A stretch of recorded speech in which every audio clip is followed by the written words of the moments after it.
I surprisingly haven't watched as much TOS as you might think.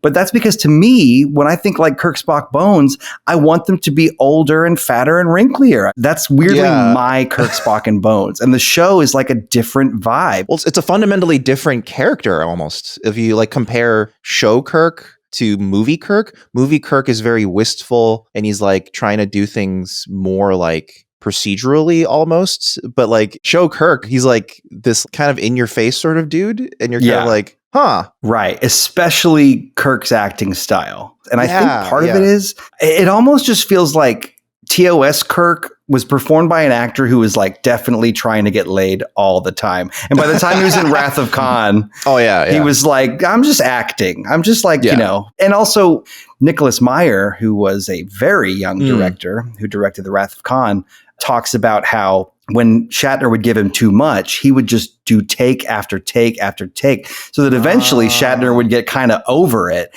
And his, you know, perhaps boredom or exhaustion actually made for a more honest take rather than the more like sucking it in and, you know, like swashbuckling, I got the right answer kind of shit. And obviously it was like 20 years later when they were making some of these movies. So times had changed.